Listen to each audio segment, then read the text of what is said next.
paz Senhor para todos inscritos no nosso canal. Para você que ainda não é inscrito e não me conhece, o meu nome é Marcelo. Hoje eu gostaria de compartilhar com os irmãos a passagem que se encontra lá na primeira carta aos Coríntios, capítulo 13, verso 1 em diante, que diz assim: E agora passo a vos mostrar um caminho ainda muito mais excelente. Ainda que eu fale as línguas dos seres humanos e dos anjos, se não tiver amor, serei como o sino que ressoa ou como o prato que retine.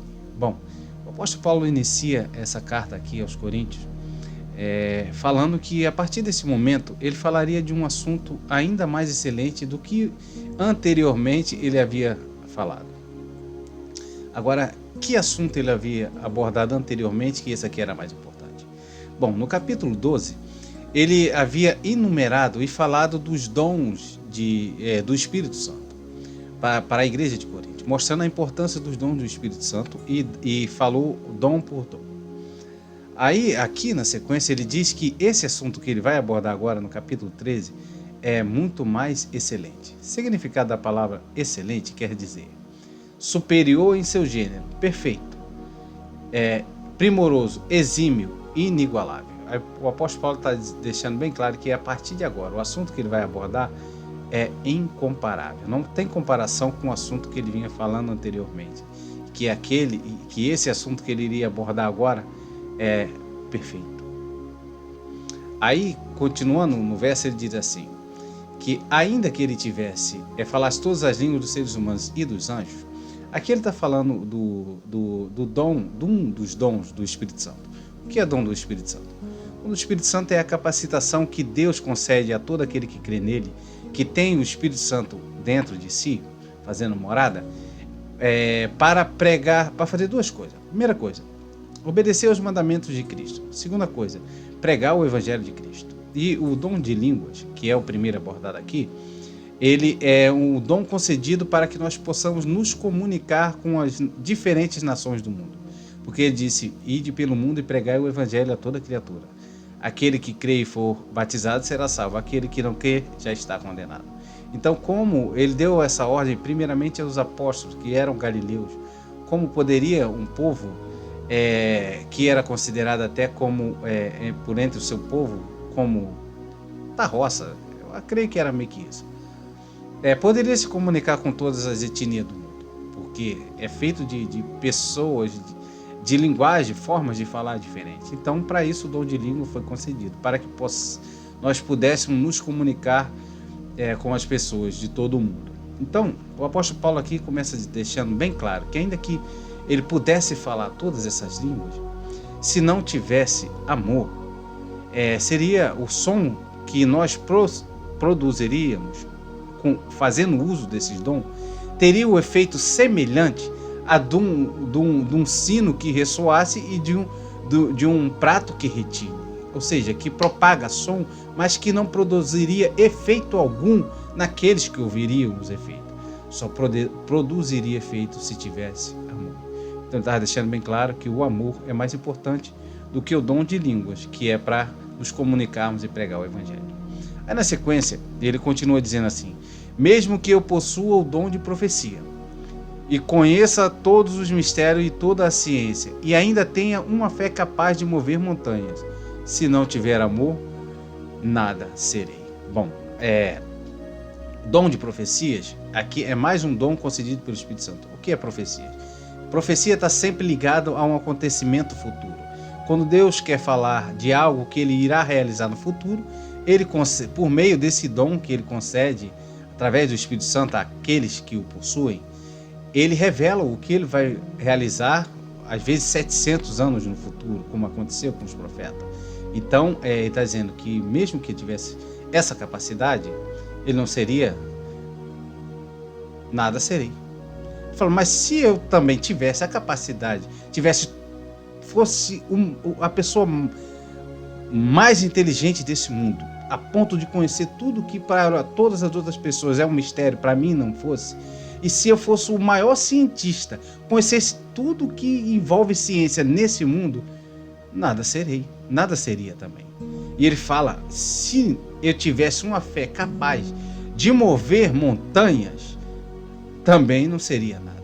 Agora, por que o apóstolo Paulo falou de forma bem exagerada aqui, para que nós pudéssemos entender a importância daquilo que ele estava falando.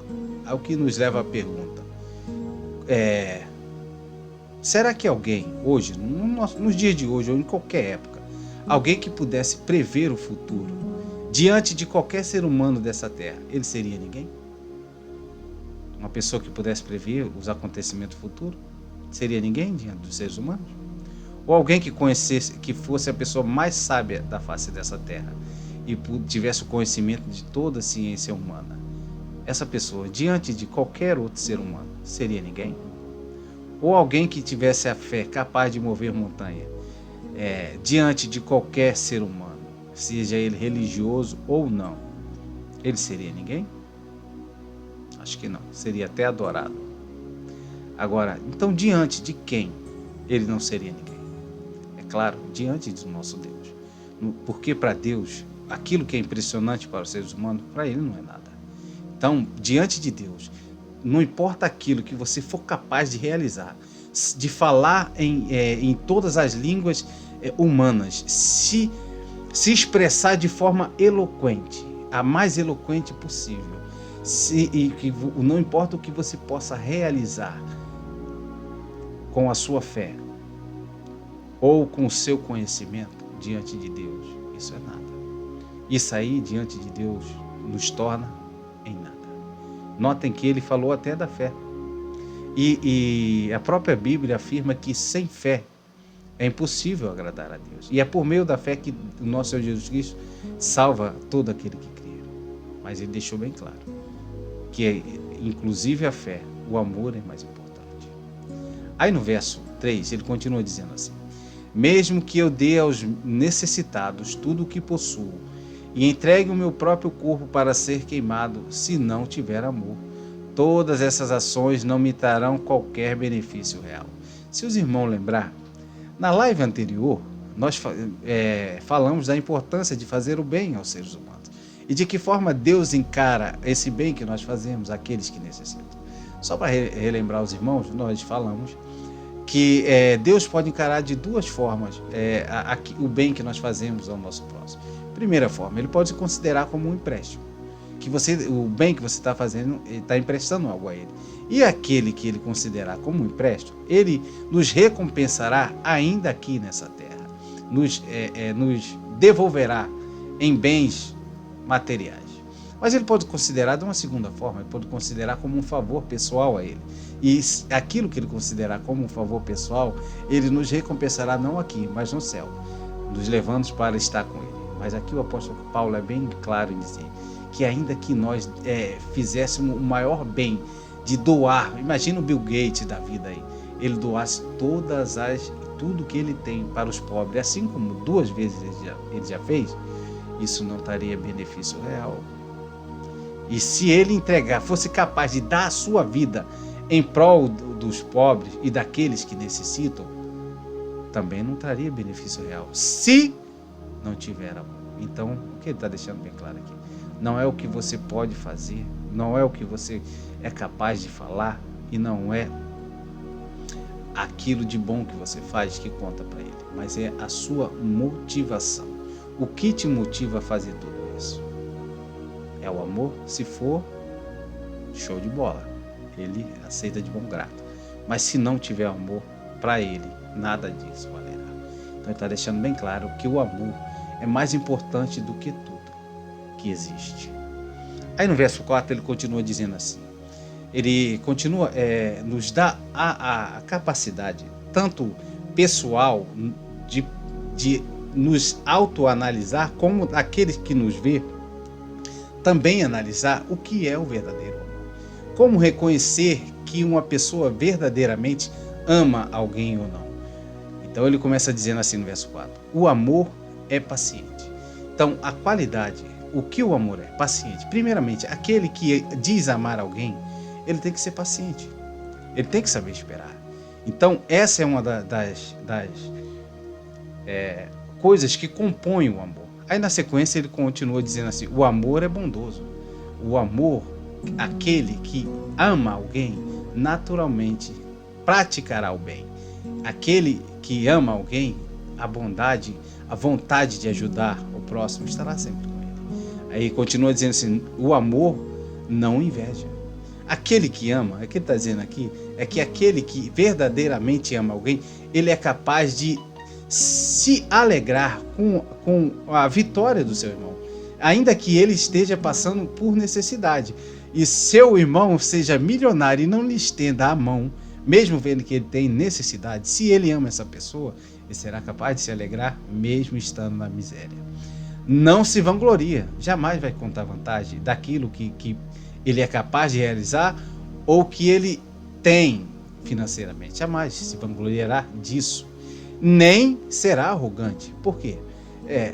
Geralmente, as pessoas que são arrogantes não são arrogantes com as pessoas que elas consideram que é superior a ela em finanças ou intelecto, ou seja lá no que seja. Ele só será arrogante com aqueles que eles consideram que é inferior a ele nisso, ou em palavras, ou no que quer que seja. Então, a pessoa que verdadeiramente ama não será arrogante. Aí no verso 5, ele continua dizendo assim, não se porta de maneira inconveniente. Isso aqui está na moda, né? Todo mundo acha que pode falar qualquer coisa para as pessoas, não importa o resultado que vai produzir.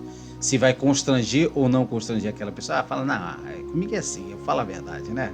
Então, se você ama, você jamais irá constranger aquele que você ama.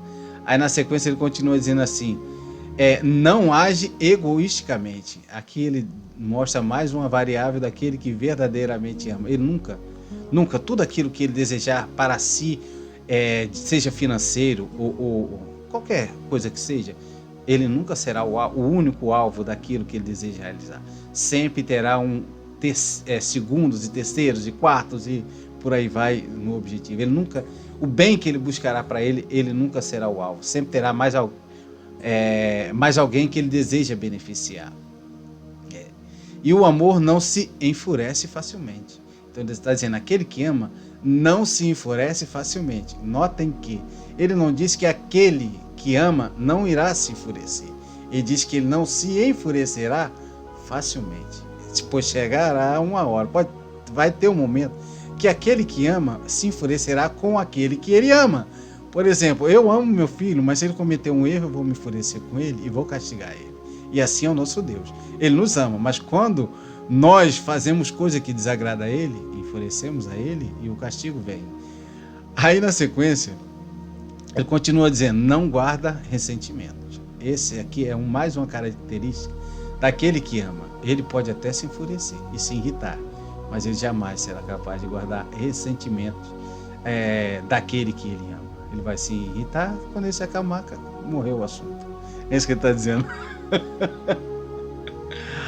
Aí na sequência, ele continua dizendo assim no verso 6, o amor não se alegra com a justiça, pois a sua felicidade está na verdade. Aqui ele está mostrando a razão de que forma aquele que ama pode chegar a se enfurecer quando ele estiver diante de algo que ele considera injusto e que não contém a verdade.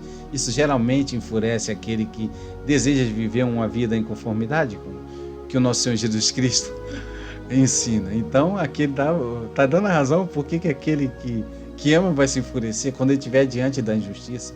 É impossível você querer fazer o que é correto e não se enfurecer com quem ou com aquilo que está praticando a justiça. Aí no verso 7 ele diz assim, tudo sofre, tudo crê, tudo espera, tudo suporta. Aquele que ama, ele tudo está disposto a sofrer, seja lá o que for, em nome daquilo ou daquele que ele ama. Ele crê sempre,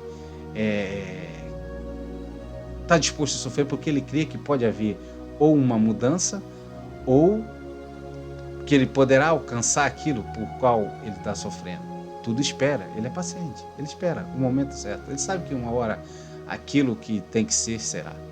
E ele fala, e tudo suporta em prol daquilo que ele acredita. Aqui é claro, ele está falando sobre o cristão, porque nós, como cristão, Nosso Senhor Jesus Cristo disse que nós sofreríamos por amor ao Evangelho. Então, aquele que crê no Senhor Jesus Cristo, ele já sabe que um dia vai chegar a hora que ele vai sofrer, ele vai ser perseguido, massacrado, morto, jogado na prisão por amor a esse Evangelho. Então, nós estamos dispostos a sofrer isso. Sabemos que uma hora vai chegar. E cremos, suportamos porque cremos no nosso Senhor Jesus Cristo.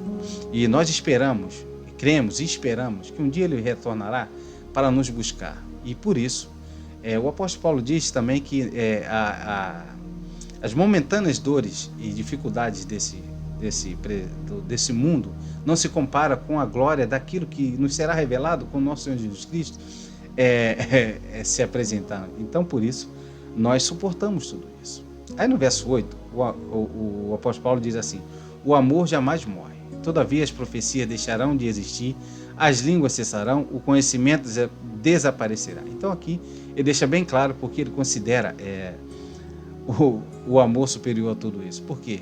Um dia todos os outros dons não serão mais necessários e eles sumirão, porque nos foi concedido e nos é concedido para que nós possamos cumprir uma missão. Quando nosso Senhor Jesus Cristo retornar, nós vamos ter cumprido essa missão, então eles não serão mais necessários. Mas uma coisa continuará eternamente: o amor. Então, por isso, por ser eterno, o amor é sempre mais importante.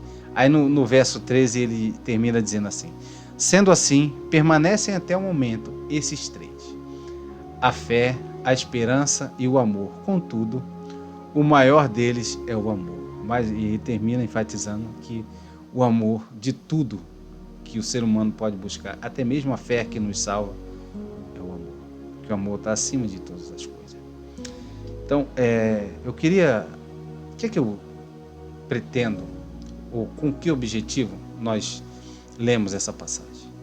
Mostrar que não importa o que você faça, não importa o que você tenha, não importa o que você doe, não importa o que você possa, de que forma você possa se expressar, não importa a fé que você tem, que se não vier acompanhado do amor ao próximo e o amor a Deus acima de todas as coisas, de nada serve.